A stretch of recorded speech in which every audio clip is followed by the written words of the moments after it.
Hola, hola a todos los que nos están viendo nuevamente. Nosotros somos el grupo de Redes Neuropsicología. En esta ocasión les vamos a estar platicando acerca de la enfermedad de Parkinson y su relación con la neuropsicología. En esta charla nos va a estar acompañando, nos va a estar guiando la neuropsicóloga Erika Lobato. Ella es egresada de la Facultad de Psicología, en donde cursó la licenciatura, así como la maestría en neuropsicología clínica. Ella realizó su residencia clínica en el Instituto Nacional de Neurología y Neurocirugía. También estuvo colaborando en el Instituto Nacional de Cancerología, así como en el Hospital Juárez de México, en donde realizó diferentes trabajos. Actualmente, Erika trabaja en el sector privado realizando evaluación e intervención neuropsicológica, así como en el trabajo docente. Muchas gracias, Erika, por ayudarnos con esta charla. No, gracias a ustedes. Pues hola a todos, bienvenidos. Espero que esta charla sea de su interés y pues que podamos, ¿no? Compartir y contribuir un poco del trabajo que nosotros realizamos día a día.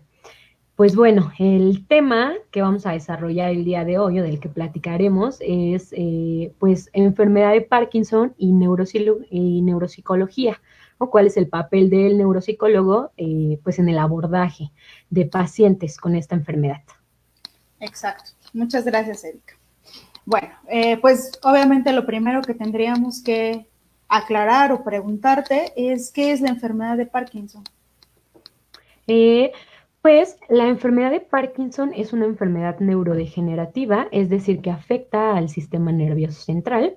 También es progresiva, ¿no? Una vez que se presenta va a ir incrementando, así como pues su sintomatología también, y es multisistema. ¿Esto qué significa? Que va a afectar también a varios sistemas y funciones del cuerpo en general, además del sistema nervioso central, ¿no? Va a iniciar generalmente después de los 55 años. Sin embargo, también va a haber casos en los cuales el inicio sea temprano, que es entre los 21 y los 39 años, y algunos otros en los que el inicio sea juvenil. Antes de los 20 años también se puede diagnosticar. Las causas, no hay una causa específica e identificada que nos explique por qué se desarrolla la enfermedad, ¿no? Más bien es la conjunción de la edad, el envejecimiento va a ser el principal factor de riesgo, más factores ambientales, como puede ser la exposición a pesticidas, ¿no? Golpes muy frecuentes en la cabeza, es decir, traumatismos cráneoencefálicos y como les comentaba, también depende un poco del inicio.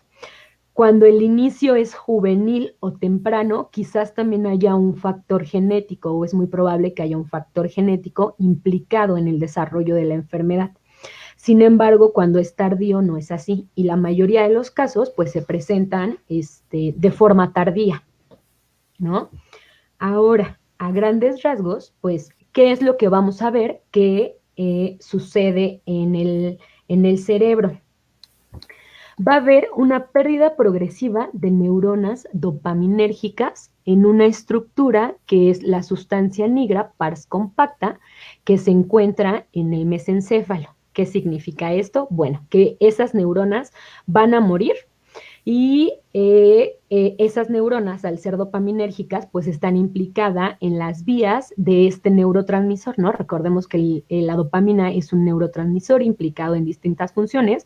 Una de ellas, quizás con el que más la identificamos, pues es con el placer y otra es con el movimiento. Entonces se pierden estas neuronas en esta estructura que también si nosotros recordamos en el cerebro tenemos estructuras pues más profundas que son estructuras subcorticales y estructuras más externas que es la corteza cerebral, ¿no? Entonces la sustancia negra va a estar localizada en estas estructuras más profundas, ¿no? En el mesencéfalo que es una estructura subcortical. Y esto va a dar como consecuencia las alteraciones en el movimiento que nosotros conocemos en la enfermedad de Parkinson. También, bueno, se ha descrito que va a haber una acumulación de proteínas en las neuronas en distintas partes del cerebro iniciando en estas estructuras profundas o subcorticales que te he comentado y que les he comentado ahorita, y se van a conocer como cuerpos de Lewy, ¿no? Entonces van a ser acumulaciones que también van a afectar a estas neuronas, ¿no? A muy grandes rasgos. Ok. ¿Nos podrías platicar entonces un poquito acerca de esto que estabas induciendo respecto a los síntomas o cómo se manifiestan estas características o lesiones del cerebro? Sí, claro. Estas alteraciones en el sistema nervioso central y periférico también, pues evidentemente van a dar como consecuencia cambios, ¿no? Cambios en cómo se comporta pues el paciente con enfermedad de Parkinson. Principalmente, los síntomas se han identificado o se agrupan en dos, ¿no? Síntomas motores, que son los síntomas cardinales de la enfermedad, estas alteraciones en el movimiento, y síntomas no motores, que como su nombre lo dice, pues no hacen referencia a la sintomatología motora. Específicamente, dentro de estos síntomas motores, pues vamos a tener 4, ¿no? Que son los que se han identificado. Bradicinesia, que esto significa lentitud en el movimiento de los pacientes, ¿no? Pueden empezar a presentar justo movimientos más lentos, dificultades para empezar o iniciar algún movimiento, ¿no? Se altera la marcha va a ser con pasos cortitos, y otro de ellos es la rigidez muscular, el temblor en reposo y la inestabilidad postural. Estos síntomas van a aparecer en el paciente con enfermedad de Parkinson cuando ya se haya visto afectada esta estructura que les comentaba, que es la sustancia negra pars compacta, por la pérdida de neuronas dopaminérgicas. En este punto se ha descrito que las neuronas ya se pudieron haber perdido hasta en el 80%, ¿no? Y dentro de los otros síntomas que tenemos, que son los síntomas no motores, pues encontramos o tenemos alteraciones cognitivas, trastornos del sueño, sintomatología de ansiedad y depresión va a ser muy, muy frecuente en los pacientes con enfermedad de Parkinson, hipotensión ortostática, variabilidad en la presión arterial, es decir, alteraciones en el sistema cardiovascular, estreñimiento y pobre motilidad, problemas urinarios también van a ser muy frecuentes, también problemas en el funcionamiento sexual, se puede presentar disfunción eréctil o libido reducida, y algunas otras alteraciones, por ejemplo, en el olfato, va a haber una disminución, ¿no? Lo que se conoce como hiposmia, y también va a haber un dolor que los pacientes no identifican, pues cuál es la causa, ¿no? O sea, pareciera que no tiene causa, se ha relacionado también muy frecuentemente. Y estos síntomas no motores pueden presentarse mucho tiempo antes de que se presenten los síntomas motores, ¿no? Incluso hasta 10 años se ha descrito que estos ya estaban presentes en alguien, y después aparece la sintomatología no motora. También es importante, yo creo que mencionar, Elsa, que algunas de estas dificultades generan, ¿no? Pues una disminución importante en la calidad de vida de los pacientes. Sí, por supuesto, o sea, tomando en cuenta que lo que decías, ¿no? Una vez que ya se presentan los síntomas motores, significa que ya ha habido una muy importante pérdida de células en el cerebro, y supongo que todo esto es de manera progresiva, ¿no? O sea, no es como de un momento a otro. Sí, no, pues pueden pasar años, ¿no? Años para que Okay. se debute con los síntomas motores, y luego también bastantes años ya con la sintomatología motora. Claro, sí. Entonces, ¿podrías platicarnos un poquito acerca de cómo se realiza entonces el diagnóstico de la enfermedad de Parkinson? Aquí. El diagnóstico lo va a realizar un médico especialista, el neurólogo, ¿no? El paciente al pues presentar algunos de estos síntomas, asiste con él hace una entrevista clínica, hace un examen neurológico, y con base en los signos y síntomas que identifique en el paciente es que se hace el diagnóstico clínico, ¿no?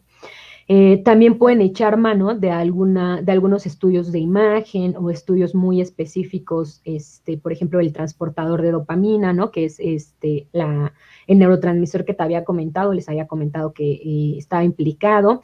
Y los estudios de imagen principalmente para hacer un diagnóstico diferencial, ¿no? Saber si esta sintomatología no se está presentando por alguna lesión específica en el sistema nervioso y sí o no. Y también con base a algunos criterios específicos, los cuales pues prácticamente son tres, ¿no? Uno, tiene que haber presencia de este movimiento lento que yo te comentaba, más alguna alteración, ya sea como rigidez, temblor en reposo o la inestabilidad postural, ¿no? Alguno de los síntomas motores.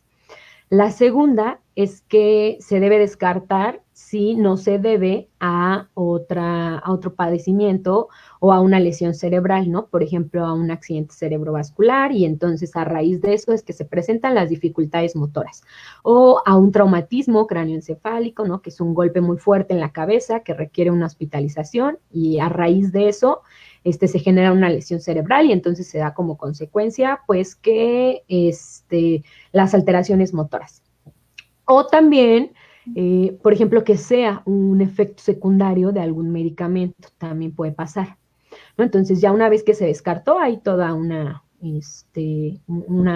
pues lista, ¿no? De algunas patologías que podrían generar justo síntomas parkinsonianos. Se apoya además con un tercer criterio, que son datos positivos que pues refuercen, ¿no? El diagnóstico. Por ejemplo, que el temblor sea unilateral. El temblor en reposo se va a presentar en extremidades, entonces generalmente se presenta en una extremidad, ¿no? Ya sea, por ejemplo, mano derecha o mano izquierda. También que el curso de esta sintomatología haya sido progresivo, es decir, pues que haya ido incrementando con el tiempo, ¿no? Y lo otro es que los pacientes, o bueno, las personas que asisten a consulta para saber si este es el diagnóstico, respondan muy bien a una prueba con levodopa. El tratamiento que se les da a los pacientes con Parkinson, bueno, uno de ellos es el farmacológico y entonces, como decíamos, que lo que había era una disminución de dopamina, les dan medicamentos para que ese neurotransmisor incremente, ¿no? Entonces, en este caso, la levodopa es un precursor. ¿Qué es lo que sucede? Que los síntomas van a disminuir, ¿no? Una vez que se les administra el medicamento. Entonces, si esta persona que asiste o este posible paciente que asiste al neurólogo le administran el medicamento y se ve que también tiene una buena respuesta, que la sintomatología motora disminuye, pues entonces eso también estaría apoyando, ¿no? Pues el diagnóstico de enfermedad de Parkinson.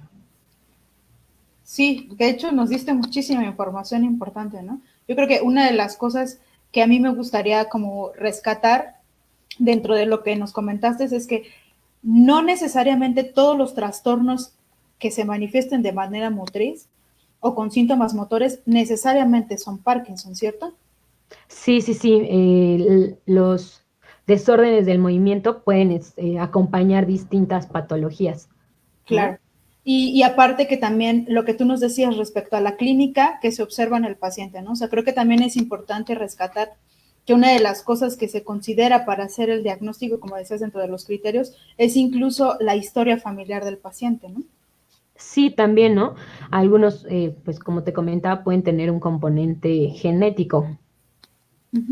Ok, muy bien. Bueno, ahora retomando nuevamente el asunto de los síntomas, Eri, ¿nos puedes comentar un poquito acerca de parte de los síntomas no motores que se observan en los pacientes? Me llamó la atención uno que comentabas respecto a que no es necesariamente cognitivo, pero por ejemplo en cuestiones de sueño. Tú has estudiado un poco de eso, ¿cierto? ¿Nos puedes platicar un poco? Sí, claro, es muy interesante, muy brevemente.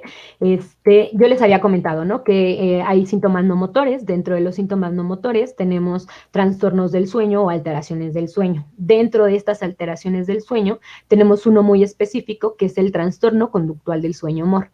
Cuando nosotros dormimos pasamos por distintas fases o nuestro sueño tiene distintas fases, ¿no? Son 4. La última de ellas se conoce como fase del sueño-humor. ¿Qué es lo que sucede en esta fase? A grandes rasgos, en esta fase se da la mayoría de las ensoñaciones o los sueños y también nosotros perdemos el tono muscular, es decir, en esta fase del sueño no podemos movernos, ¿no? Y ahora, el trastorno conductual del sueño MOR, lo que sucede es que durante esta fase del sueño, las personas que lo padecen sí se van a poder mover.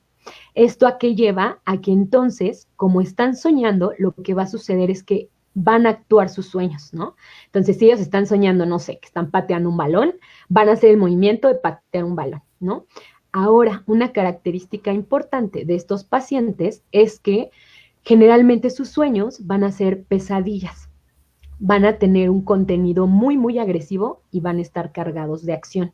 Entonces, al actuar sus sueños, pues algunos pacientes o dentro de lo que se ha descrito es que sueñan que son atacados por animales o que son atacados por otras personas y entonces lo que ellos intentan es defenderse, ¿no? Al hacer esto, mientras están dormidos, se pueden mover, entonces empiezan a tener movimientos de brazos y de piernas como si estuvieran peleando con alguien.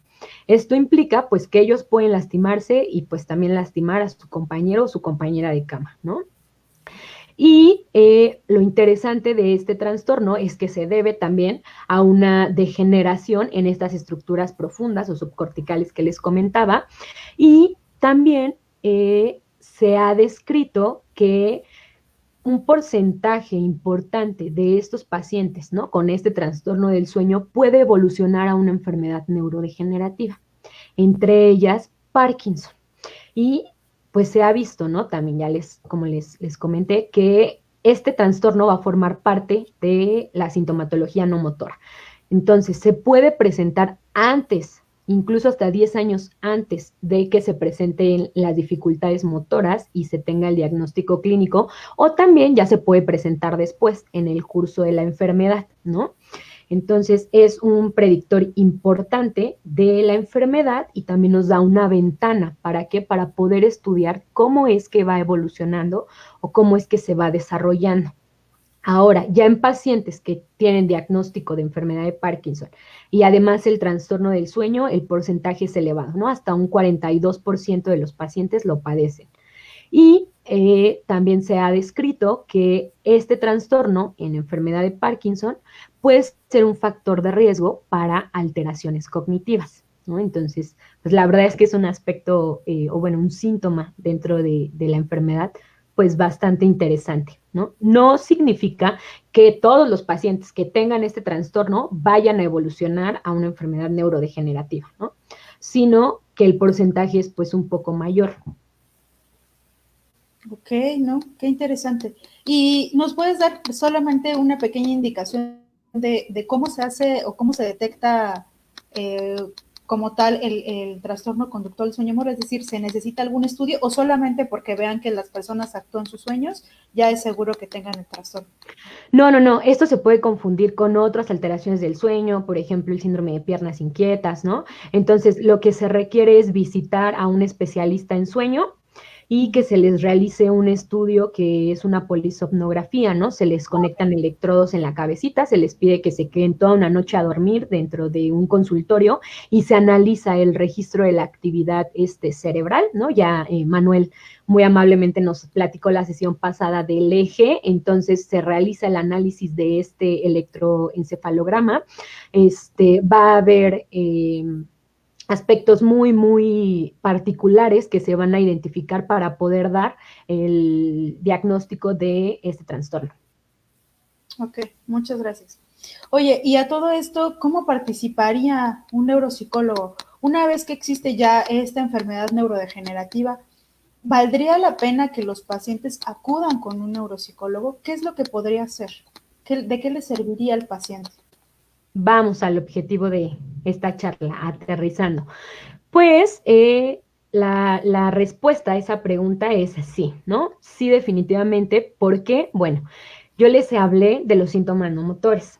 Dentro de los síntomas no motores, les comenté que una de las alteraciones era en la cognición, ¿no? Recordemos que es la cognición, todos estos procesos que nos permiten interactuar con el medio y aprender.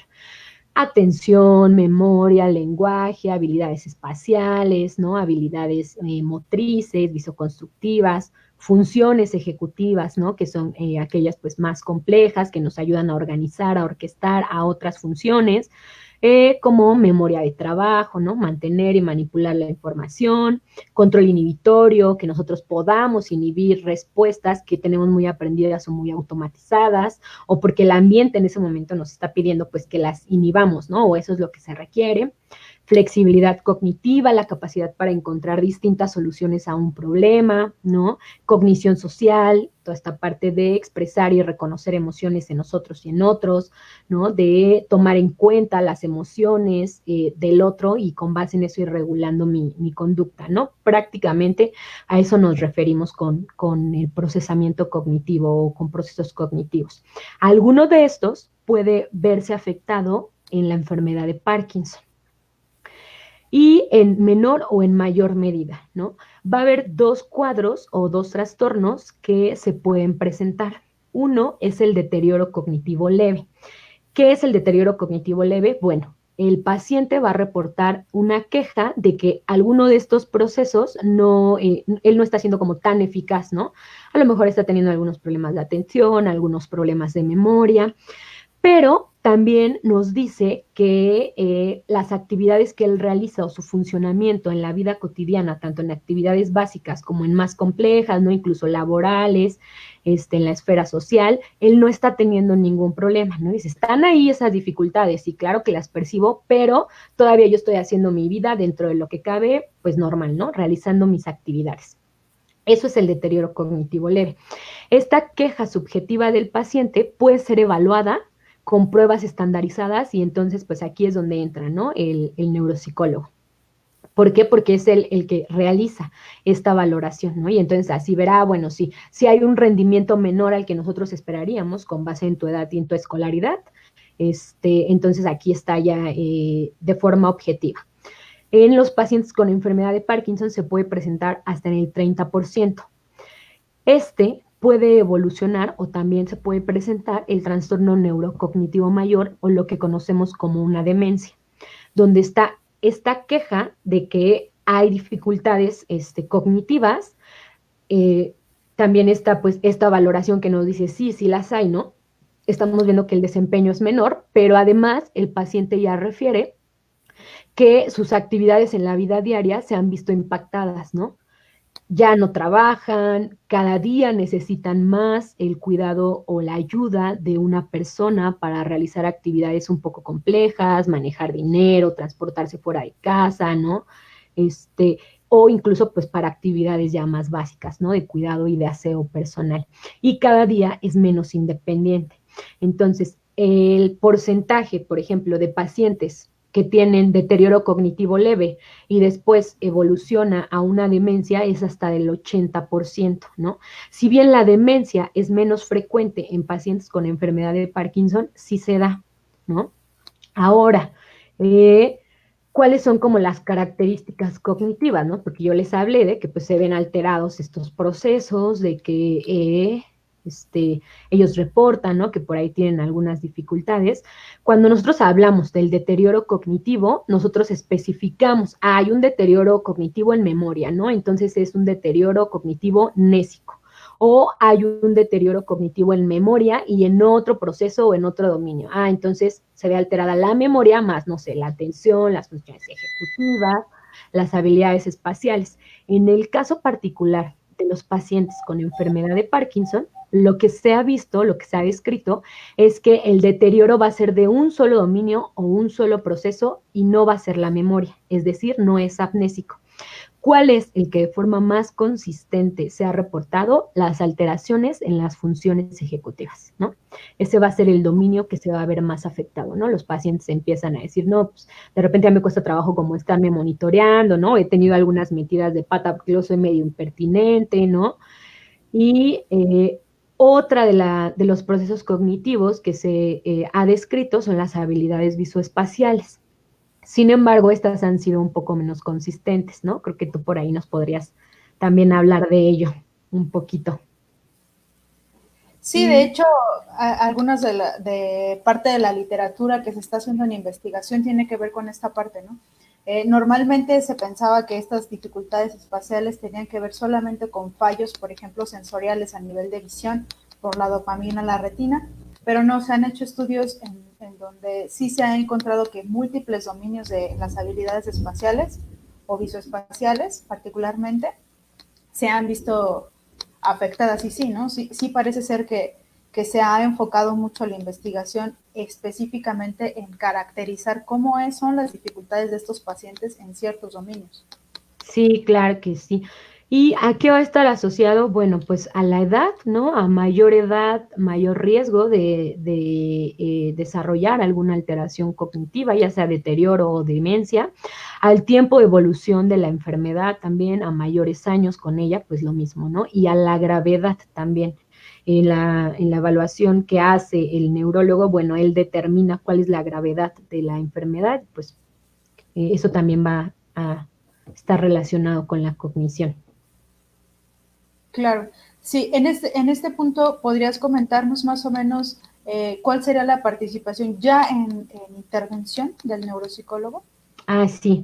Entonces, bueno, tenemos ya toda la parte de evaluación, incluso ya nada más aquí acotar algo importante en la evaluación, pues bueno, ya después de que el paciente sabe o conoce su estatus cognitivo, también las evaluaciones pueden ser parte de, las evaluaciones cognitivas, parte de evaluaciones más amplias, por ejemplo, para elegir algún tratamiento, ¿no? Además del farmacológico, también está el tratamiento quirúrgico y para saber si el paciente es candidato, por ejemplo, a estimulación cerebral profunda, se requiere una evaluación, ¿no? En dado caso que él ya presente un cuadro de trastorno neurocognitivo mayor, deja de ser candidato, ¿no? Por ejemplo. Claro. Y ya en la parte, pues, de la intervención va enfocada al mantenimiento durante el mayor tiempo posible de la esfera cognitiva. ¿No?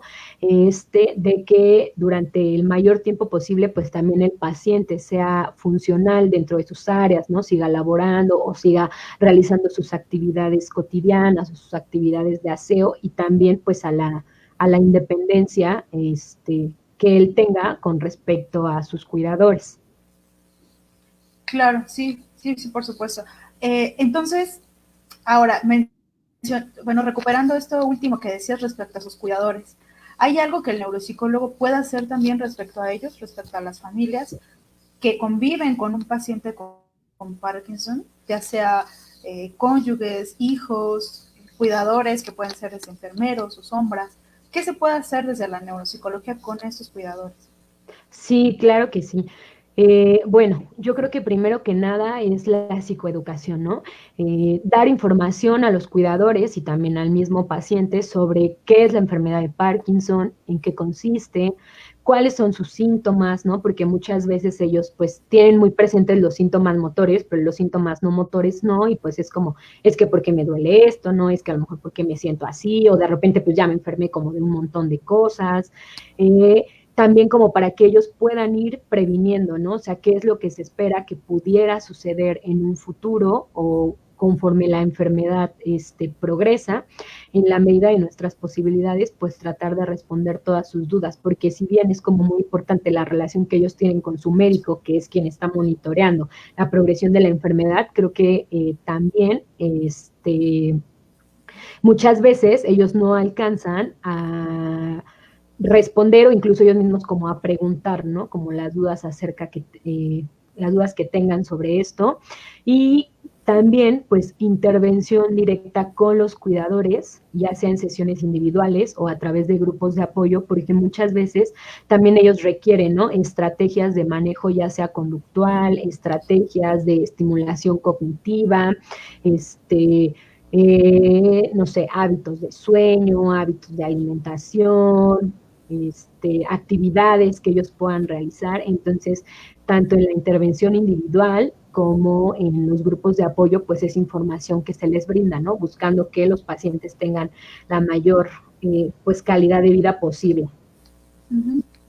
Y una cosa importante también creo que es hacer énfasis en esta parte pues de cuidar a los cuidadores, ¿no? Si bien muchos pacientes con enfermedad de Parkinson son muy funcionales, ¿no? Pueden tener un tiempo de evolución de 10 años y estar bastante preservados tanto en sus actividades funcionales o en su funcionalidad en la vida cotidiana como en la parte cognitiva, algunos de ellos sí pueden requerir un poco más de atención y es importante que los cuidadores también estén pendientes de qué es lo que ellos necesitan, porque si no, pues se pueden estresar sobremanera, ¿no? Y eso tampoco beneficia pues a esta relación que tienen con su familiar con enfermedad de Parkinson. Sí, sí, sí. De hecho, no es labor del neuropsicólogo realizar absolutamente todos los puntos que tú estás mencionando, ¿no? Se puede trabajar en un equipo multidisciplinario, ¿cierto? Sí, claro que sí, ¿no? Bueno, ya como para ir cerrando o cerrar, pues está la participación obviamente del neurólogo, ¿no? Que es pues la persona o perdón, quien realiza el diagnóstico y da el seguimiento, ¿no? El tratamiento farmacológico, el neuropsicólogo ya vimos pues cuál es el papel, el psicólogo clínico, en verdad es muy alto el porcentaje de pacientes que presentan sintomatología de depresión, sintomatología de ansiedad, ¿no? Algunas dificultades pues también obviamente por la misma enfermedad y los síntomas en habilidades sociales o emociones. Entonces creo que este es un campo muy amplio para todos nuestros colegas de psicología clínica. Muchas veces también de la mano con el neuropsiquiatra, ¿no? Por si se requiere algún tratamiento farmacológico específicamente para esta sintomatología, el geriatra, el fisioterapia, ¿no? Por toda esta parte de las dificultades del movimiento y en general por cada una de las necesidades pues que el paciente vaya teniendo, pues es que se integra o no algún especialista del área. Ok, muy bien, Eri, pues creo que nos has dado bastante información. Creo que nos has dado un panorama muy amplio de lo que nosotros observamos, de lo que nosotros estudiamos y de la manera en que como psicólogos podríamos aportar y específicamente como neuropsicólogos. Ahorita Claro. vamos a dar pie a las preguntas que nos han estado haciendo las personas que nos acompañan desde el foro. Entonces, si nos pudieras apoyar. Checo Guerrero nos pregunta, ¿qué obstáculos se podría encontrar el neuropsicólogo al momento de evaluar los síntomas motrices? Pues bueno, obviamente, toda la parte de la sintomatología motriz, recae más en la evaluación neurológica, ¿no? Ellos aplican una escala de evaluación y dentro de ella hay una específica para la sintomatología motriz. Entonces, bueno, los especialistas en esta área han tomado cursos, están certificados para la aplicación de la escala y es un poco quizás no está como tan estandarizado, ¿no? Entonces, propiamente entre ellos, algunos comentarios han sido que si tú no eres un neurólogo especialista en trastornos del movimiento, quizás esta variabilidad pues pueda ser como muy amplia. Otra es que pues obviamente si ellos que son los especialistas tienen como esta variabilidad, nosotros como psicólogos o neuropsicólogos pues mucho más, ¿no? Mucho más, un poquito yo creo que amplia. Como tal, yo creo que hacer la evaluación como para contribuir al diagnóstico creo que no es como tanto nuestro caso. Sin embargo, tal vez sí en el momento, o no sé si en este caso, pues nuestro visitante Checo Guerrero se refería a la evaluación ya de las habilidades motrices que nosotros realizamos. En este caso sería que pues los pacientes, como tienen una alteración en el movimiento, toda esta parte de motricidad fina, ¿no? Que nosotros evaluamos dentro del consultorio se va a ver ya por ende afectada. Sin embargo, su tratamiento farmacológico les permite tener momentos en los cuales estas dificultades motrices disminuyen, es decir, se conocen como etapa on, ¿no? Y son más eficientes con este tipo de actividades motrices que en un estado off, donde ya no tienen el efecto del medicamento. Entonces, lo ideal sería pues evaluar a los pacientes en un estado on, ¿no? Donde sus habilidades motrices pues son más eficientes. A mí me gustaría también un poquito comentar otras particularidades que en mi experiencia se han podido tomar. Creo que en general los neuropsicólogos tenemos la precaución de considerar que, por ejemplo, en una evaluación de un adulto mayor o en otro tipo de población, siempre se les sugiere, por ejemplo, el uso de lentes si los necesita, o de aparatos auditivos si es que los necesitan, ¿no? Otro tipo de ayuda que se ha estado trabajando respecto al campo de la evaluación es que justo considerando lo que mencionaba Eri respecto a las dificultades motrices, muchas de las valoraciones que como neuropsicólogos aplicamos se disminuye al máximo el componente motriz o manipulativo. Es decir, ya se han elaborado algunas baterías o algunas tareas o instrumentos que la mayoría de las habilidades cognitivas se evalúan a partir de cuestiones de señalamiento, de reconocimiento, que ya no implican que el paciente tenga que manipular el material, por ejemplo. Entonces, incluso desde el punto de vista cognitivo hasta el punto de vista de cuestiones de evaluación de estado de alguna situación en el estado de ánimo, todos estos instrumentos ya se han ido adaptando a estas características de menor componente manipulativo para que el paciente, en la medida de lo posible, pueda responder a partir de cuestiones verbales en la medida de lo posible. Sí, claro, sí tienes toda la razón, Elsa. ¿Quieres agregar algo más, Eri? Pues yo creo que también por eso es como muy importante la evaluación cualitativa, ¿no? O sea, lo que tú dices, más lo de los estados son, creo que complementan bastante bien como para, ¿cómo se llama?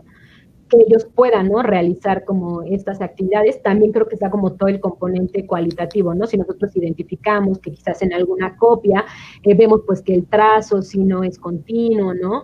Pero vemos que a lo mejor la integración y el análisis visual es adecuado, bueno, ahí también nosotros podemos ir dando como esos, ¿cómo se llama? Pues incluirlo, ¿no? En el análisis.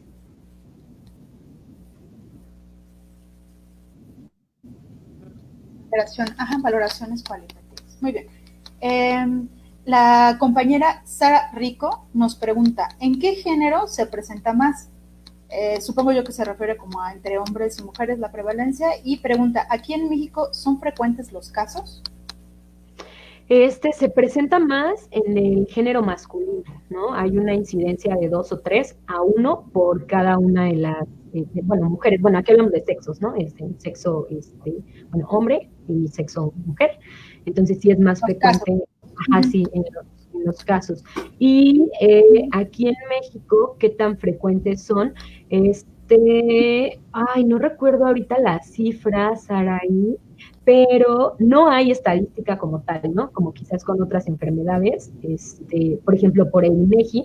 Sin embargo, sí el Instituto Nacional de Neurología y Neurocirugía ha sacado por ahí algunos porcentajes. Ahorita es que yo creo que le mentiría, no recuerdo como la cifra exacta, pero ahorita la verifico y la podemos colocar ahí, ¿no?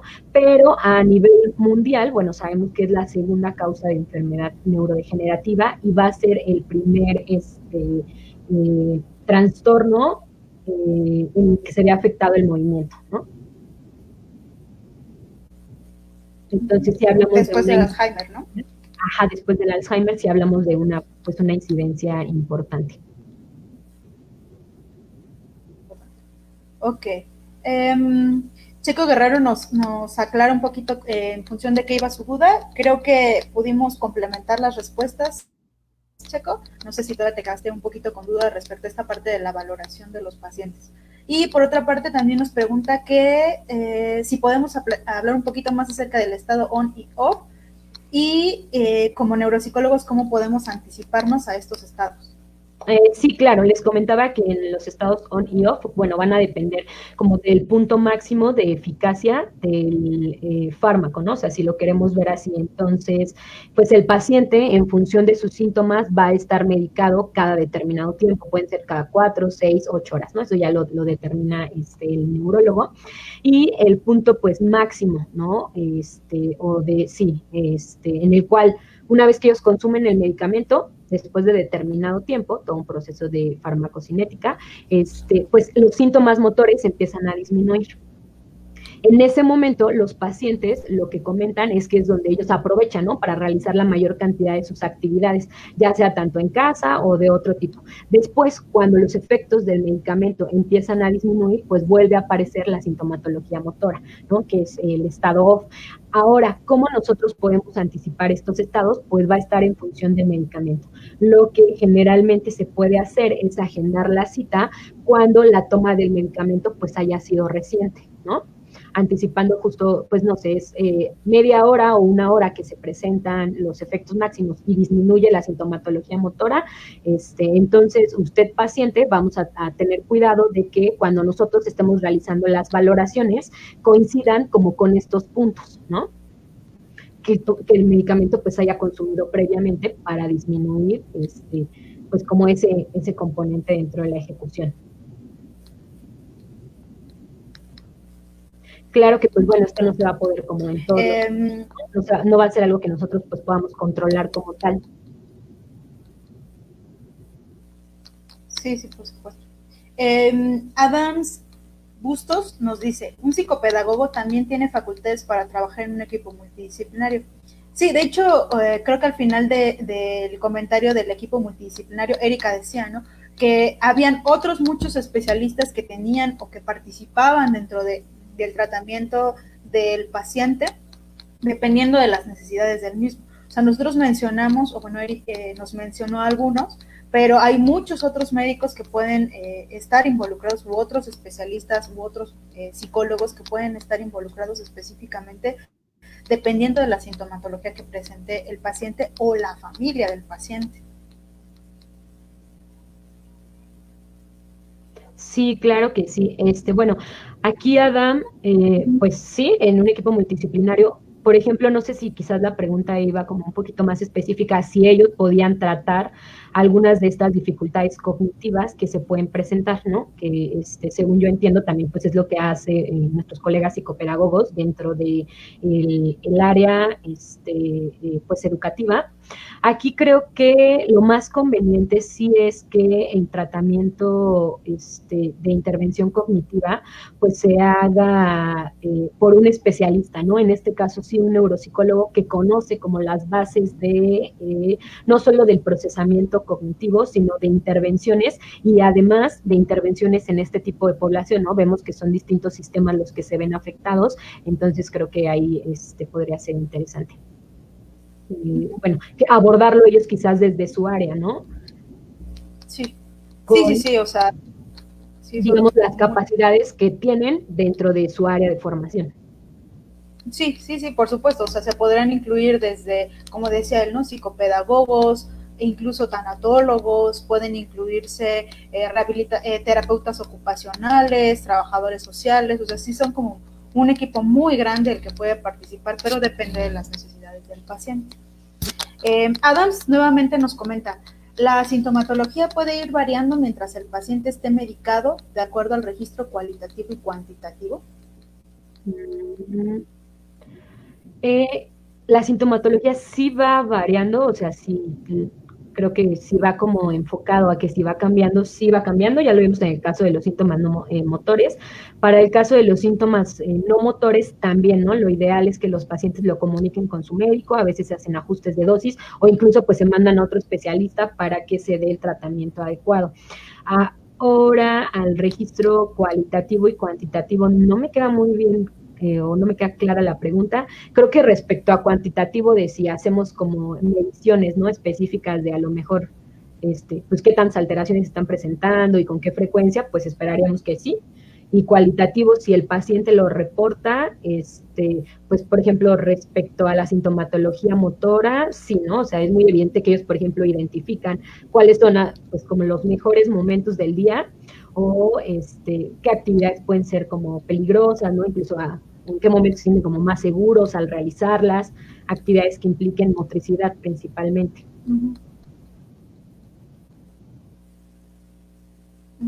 Espero de todas formas, si nos puedes ampliar un poquito tu pregunta, si no te alcanzamos a contestar. Saraí Rico nos dice, ¿consideras que se da la importancia suficiente al estudio e investigación de las enfermedades neurodegenerativas, en este caso del Parkinson en México? Pues creo que se le da la importancia, quizás no tanto como nosotros quisiéramos, y pues viene desde cuestiones como, pues, económicas, ¿no? Políticas. Sí considero, con base también creo que en la experiencia que yo he tenido, tanto pues en la práctica como también teórica, que la enfermedad de Parkinson es una de las enfermedades neurodegenerativas en la que más investigación hay, ¿no? En el país, creo, junto con la enfermedad de Alzheimer, porque también creo que está muy asociado a la frecuencia. Entonces, pues aquí, por ejemplo, un grupo muy grande y muy importante es el que está en el Instituto Nacional de Neurología y Neurocirugía, ¿no? De ahí también creo que pues esas oportunidades que quizás se tienen aquí fuera de la ciudad pues van disminuyendo, ¿no? En general pues creo que sí habría que poner más atención pues en estas áreas, más porque como sabemos pues se estima que para 2030 la población de personas de la tercera edad pues incremente de manera muy importante, ¿no? Y que además se alargue, o sea, no solo van a estar viviendo 60, 70 años, sino muchos más, y pues entonces todas estas enfermedades en las cuales la vejez es un factor de riesgo, pues son enfermedades que se van a tener que atender, ¿no? Sí, además yo creo que ya poniéndonos desde nuestro campo de estudio, de nuestro campo de trabajo de la neuropsicología, sí habría muchísimo más que aportar, ¿no? Tanto en investigación como en tratamiento, ¿no? O sea, creo que muchos de los pacientes mencionan que los síntomas motores sí afectan bastante su calidad de vida, pero los síntomas cognitivos también afectan muchísimo. Y no nada más en cuanto a nivel de actividad, sino también en la posibilidad de resolver problemas, de ser independientes, de poder interactuar con sus familias. Entonces, creo que sí hace falta mucha investigación y sobre todo la posibilidad de que a partir de esa investigación se pueda hacer una buena intervención, buenos tratamientos para que los pacientes y sus familias mejoren su calidad de vida. Sí, sí, creo que sí, también concuerdo. Ok. Nos saludan desde Tijuana. Muchas gracias por conectarse. Saludos hasta Tijuana. Esperemos que les Y haya a todos. gustado la charla. Y, bueno, Sí, nos pues creo que ya son todas las preguntas, todos los comentarios. Pues bueno, creo que finalmente nos queda nuevamente agradecer, Eri, que nos pudieras apoyar con lo que tú has leído, con lo que tú has vivido en tu investigación en los pacientes, en tu trabajo clínico. Muchas gracias por apoyarnos. Y no sé si quieras aportar o comentar algo final para cerrar ya la plática. No, pues un gusto, ¿no? Haber compartido un poquito de información. Gracias a todos los que están interesados en el tema. Los invito a que sigan nuestras redes sociales, ¿no? En Facebook estamos como Redes Neuropsicología Clínica, en Instagram Redes Neuropsicología. Y pues bueno, vamos a continuar con estas charlas. Tenemos todavía bastantes temas, pues que nos gustaría compartir con ustedes. La siguiente semana vamos a tener a pues un especialista, ¿no? También hablando en demencias o hablándonos acerca de demencias, entonces los invitamos a que pues nos acompañen. Un saludo a todos. Muchas gracias a todos nuevamente por acompañarnos y creo que el último comentario que alcanzo a leer, bueno, nos saludan desde Tultepec, en el Estado de México, creo yo. A Tultepec también. Casi mis vecinas. Y Saraí nos dice que si pudiéramos recomendar libros o fuentes. ¿Qué te parece, Eri, si terminando la transmisión podemos colgar un poquito de información en el grupo para que sea de descarga libre, ¿te parece? Claro que sí, sí. Ahí Saraí, ahí les recomendamos algunos textos y también nos saludan desde Chile, mira. Pues regreso, saludos de regreso desde México, Adams. Y de Durango. También de Durango, es verdad, hasta el norte nos están sintonizando también. Bueno, pues entonces en la semana estaremos mandándoles la información acerca de la siguiente charla que vamos a colgar y más tarde les ponemos las referencias para que ustedes puedan leer. Saludos, Ecatepec. Hasta luego, gracias por luego.